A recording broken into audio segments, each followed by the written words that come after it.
নিৰ্বাচনৰ দিন যিমানেই চমু চাপি আহিছে সিমানেই শাসক বিৰোধীয়ে নিৰ্বাচনী প্ৰচাৰ কৰিবলৈ উঠি পৰি লাগিছে। হয়, আজি নগাঁও জিলাৰ ৰহা সমষ্টিৰ অন্তৰ্গত ৰজাগাঁও কাজিৰঙা কলেজৰ সমীপত কিষাণ মৰ্চাৰ উদ্যোগত ভাৰতীয় জনতা পাৰ্টিৰ কাৰ্যনিৰ্বাহক এক বিশাল সভা অনুষ্ঠিত কৰা হয়। উক্ত সভাত উপস্থিত থাকে ৰহা সমষ্টিৰ বিজেপিৰ বিধায়ক শ্ৰী ডিম্বেশ্বৰ দাস, প্ৰমোদ লস্কৰ, তপন দাস, বিজেপি নেতা উত্তম চন্দ্ৰ দাস আৰু লগতে উপস্থিত থাকে বিজেপিৰ নেতা কৰ্মীসকল। এইবাৰ 100% মিছনৰ লক্ষ্য ৰাখি বিজেপিৰ বিধায়কে কংগ্ৰেছক কঠোৰভাৱে সমালোচনা কৰে। কামপুৰৰ পৰা গুলজাৰ হুছেইন ৰিপৰ্ট, খবৰ 24x7। আছু হওক, অজিত ভূঞা ডাঙৰীয়া হওক, কৃষক মুক্তি হওক, সদায় বিজেপিৰ বিৰোধাচৰণ কৰি আছে। আৰু তেওঁলোকৰ কথা হৈছে যে বিদেশী ভোটৰে বিজেপিক আমাৰ আঁতৰাই দি আজি তেওঁলোকৰ শাসন কৰিবলৈ যায়, তেওঁলোকৰ চৰিত্ৰ প্ৰকাশ পাইছে।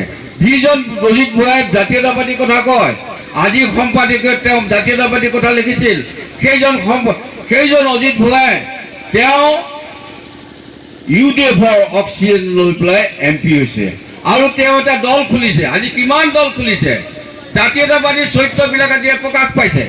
জাতীয়তাবাদী কয় তেওঁলোকে, কিন্তু তেওঁলোকৰ লক্ষ্য উদ্দেশ্য হৈছে MLA আৰু মন্ত্ৰী হোৱা, আৰু তেওঁলোকৰ লক্ষ্য উদ্দেশ্য MLA হোৱাৰ কাৰণে তেওঁলোকৰ বিভিন্ন দল খুলি পেলাই তেওঁলোকে বিজেপিক যাতে হৰুৱাব পাৰে আৰু কংগ্ৰেছক যাতে ৱাক অভাৰ দিব পাৰে, সেই মানসিকতাৰে তেওঁলোক কাম কৰিছে। আমি সবলভাৱে কওঁ, আমি কেতিয়াও এইটো হ'বলৈ দিব নোৱাৰোঁ। আৰু আমাৰ যিটো 100+ মিছন, সেইটো আমাৰ ছাকচেছ হ'বই। আমাৰ চৰকাৰটো আহিবই। আমাৰ সমষ্টিটো আমি বিপুল ভোটত জিকিম বুলি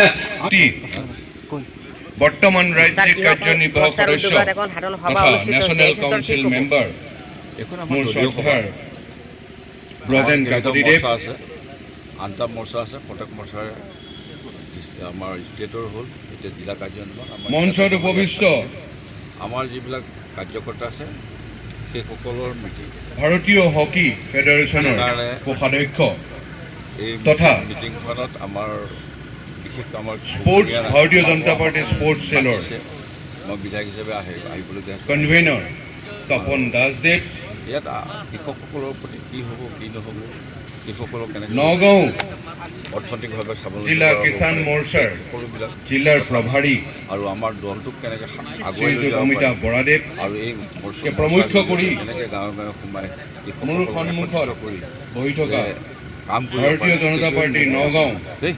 স্যাৰ 21 আপোনালোকৰ দলৰ স্থিতি কি হ'ব?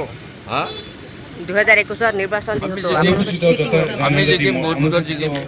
জাতি মৰ্চাৰ ইয়াত আমাক সভাপতি মহোদয়, আমাৰ সংগঠন মজবুত আছে। কিমান পাব অনুমান?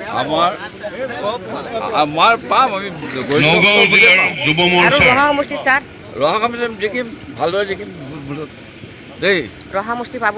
পাম। আৰু দীপজ্যোতি বৰদলৈ প্ৰমুখ্য কৰি তৃণমূল পৰ্যায়ৰ পৰা সংগঠন আছে, বহুত আজি এই কাৰ্যনিৰ্বাহকত উপস্থিত থকা আমাৰ মণ্ডলবিলাক সক্ৰিয়, আপেক্ষিত এই সকলোবিলাক আমাৰ যেতিয়া বুলি কওঁ মজবুত হৈ আছে, আমি কালে মণ্ডল সভাপতি, আমাৰ জনসাধাৰণে আমাৰ সাধাৰণ সম্পাদক, যি আঁচনি জিলা কাৰ্যনিৰ্বাহক সদস্য আৰু আঁচনিবিলাক পোৱাৰ আমন্ত্ৰিত উপৰিও অতিথি আমাৰ শান্তি তথা সম্প্ৰীতি বিশিষ্টভাৱে কাম কৰিছোঁ, ইয়াত নিমন্ত্ৰণ নিৰাপত্তা জনাই পাইছে। অনা আৰু এই চৰকাৰটোৰ বিশিষ্ট এই ব্যক্তি। আমি ৰহা সমষ্টিত তেনেকৈ ভাৰতীয় ৰহা জনতা সমষ্টি বুলিয়ে পাৰ্টি নহয়, আমাৰ যিটো 100+ মিছন আছে, আমি সেই 100+ ছাকচেছ হোৱাৰ উপৰিও ৰহা সমষ্টি আমি